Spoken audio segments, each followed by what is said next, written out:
Hello everyone. आज हमारी FICO की 23rd क्लास है और ये हमारे अकाउंट्स रिसीवेबल मॉड्यूल की 4th क्लास है। इससे पहले हम जनरल लेजर अकाउंटिंग और अकाउंट्स पेएबल का मॉड्यूल कंप्लीट कवर कर चुके हैं और इन मॉड्यूल्स की सारी वीडियोस हमारी इस चैनल की प्लेलिस्ट पे पड़ी हैं। अगर आप इस चैनल पर न्यू हैं और आपने वो वीडियोस नहीं देखी तो आप SAP FICO ट्रेनिंग के नाम से एक प्लेलिस्ट है, उसमें जाकर ये सारी वीडियोज़ देख सकते हैं। मैंने इन वीडियोस को एक सीक्वेंस में बनाया है, आप भी इस सीक्वेंस को फॉलो करते हुए पूरा एक स्ट्रक्चर बना सकते हैं और अपनी अंडरस्टैंडिंग को डेवलप कर सकते हैं। इसके साथ अगर आपने अभी तक हमारा चैनल सब्सक्राइब नहीं किया तो चैनल को सब्सक्राइब कर लीजिए और बेल आइकन को भी प्रेस कर लीजिए। तो आज का सेशन स्टार्ट करते हैं। आज हम जो टॉपिक कवर करेंगे वो है कस्टमर पेमेंट। लास्ट क्लास में हमने ये डिस्कस किया था कि कस्टमर इनवॉइस की payment with reference to invoice और विदाउट रेफरेंस टू इनवॉइस कैसे होती है। और आज की क्लास में हम कस्टमर पेमेंट के डिफरेंट सिनेरियोज को डिस्कस करेंगे, जिसमें इनवॉइस की फुल पेमेंट होगी, पार्शियल पेमेंट होगी, रेजिडुअल पेमेंट होगी। तो फर्स्ट ऑफ ऑल मैं कस्टमर इनवॉइसेस पोस्ट करता हूँ और उन्हीं भी इनवॉइसेस की फिर फुल पेमेंट, पार्शियल पेमेंट और रेजिडुअल पेमेंट का प्रोसेस हम देखेंगे। तो अब कस्टमर इनवॉइस पोस्ट करते हैं। कस्टमर इनवॉइस के लिए हम डायरेक्ट टी कोड पे भी आ सकते हैं, FB70।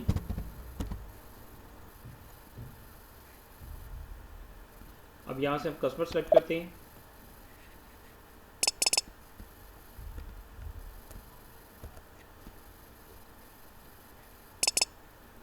कस्टमर हमारा ये है नेक्सस पावर्स। यहाँ पे डेट एंटर करेंगे और यहाँ पे अमाउंट में ऐड कर लेता हूँ 10,000 की। यहाँ पे टेक्स्ट ऐड हो जाएगा कस्टमर इनवॉइस और यहाँ पे सेल का GL। अब किसी भी GL को या किसी भी अकाउंट को बाय नेम भी सर्च कर सकते हो। मैं इसको सेल लिख के सर्च कर लेता हूँ। ये सेल का GL मैंने सेलेक्ट किया यहाँ से। यहाँ पे डायरेक्ट ऐड करूँगा जो कि अमाउंट को उठा लेगा और यहाँ पे टेक्स्ट ऐड किया, यहाँ से सिमुलेट किया और ये हमारी फर्स्ट इनवॉइस है, कस्टमर डेबिट सेल्स क्रेडिट। इसको मैं सेव कर देता हूँ।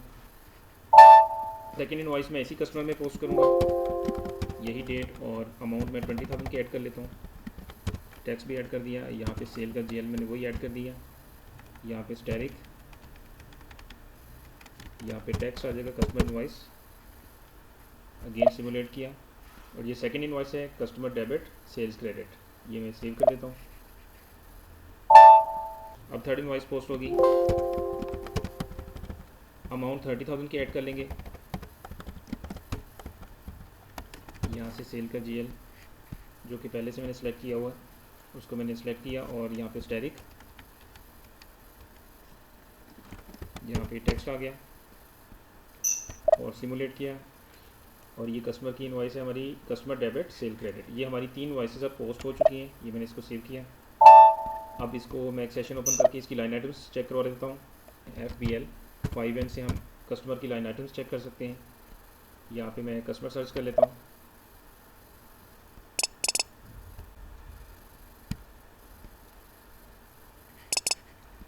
ये हमारा फर्स्ट जो है ये कस्टमर है नेक्सस पावर। मैंने इसको सेलेक्ट किया और ऑल आइटम्स को क्लिक करके मैं इसको एग्जीक्यूट कर देता हूँ। अब ये 3 इनवॉइसेस पोस्ट हो चुके हैं जो कि कस्टमर की लाइन आइटम के तौर पे शो हो रही हैं, 10,000, 20 एंड 30,000 जो भी हमने पोस्ट किए हैं और इसका टोटल 60,000 आ रहा है। अब इन 3 इनवॉइसेस की पेमेंट हम डिफरेंट तरीक़ों से करेंगे। एक फर्स्ट पेमेंट जो है वो फुल पेमेंट होगी, सेकेंड उसके बाद पार्शियल पेमेंट और फिर रेजिडुअल पेमेंट। तो फर्स्ट 10,000 की पेमेंट हम फुल पेमेंट करते हैं और इसके लिए टी कोड हम यूज़ करते हैं F-28 का। अगर आप इसको पाथ के थ्रू आना चाहें तो यहाँ से हम अकाउंटिंग में आएंगे, फाइनेंशियल अकाउंटिंग, अकाउंट्स रिसीवेबल और उसके बाद डॉक्यूमेंट एंट्री और ये है इनकमिंग पेमेंट के लिए F-28। मैं इसको क्लिक करता हूँ, यहाँ पे कस्टमर पेमेंट करेंगे हम, यहाँ पे डेट एंटर की और ये DZ की डॉक्यूमेंट टाइप होती है जो कि कस्टमर पेमेंट के लिए होती है। कस्टमर पेमेंट के लिए हम समटाइम कस्टमर पेमेंट का वर्ड यूज़ करते हैं और समटाइम कस्टमर रिसीट का। दोनों का सेम मीनिंग है। कस्टमर रिसीट मीन कि कस्टमर से पेमेंट आपने रिसीव की है और कस्टमर पेमेंट का भी यही मीनिंग है कि कस्टमर पेमेंट कर रहा है, इट्स मीन कि हम कस्टमर से पेमेंट रिसीव कर रहे हैं। और यहाँ से बैंक का GL सेलेक्ट करेंगे, जिस अकाउंट में, जिस बैंक के GL में हमने अमाउंट रिसीव करनी है कस्टमर से। इसको मैं यहाँ से क्लिक करता हूँ और ये हमारा बैंक का GL मैंने यहाँ से सेलेक्ट किया। अब यहाँ पे हम अमाउंट ऐड करेंगे जो कि हम इनवॉइस की पेमेंट ले रहे हैं और उसके बाद यहाँ से वैल्यू डेट ऐड करेंगे। इसके बाद यहाँ पे टेक्स्ट ऐड करेंगे और यहाँ से कस्टमर का कोड सेलेक्ट करेंगे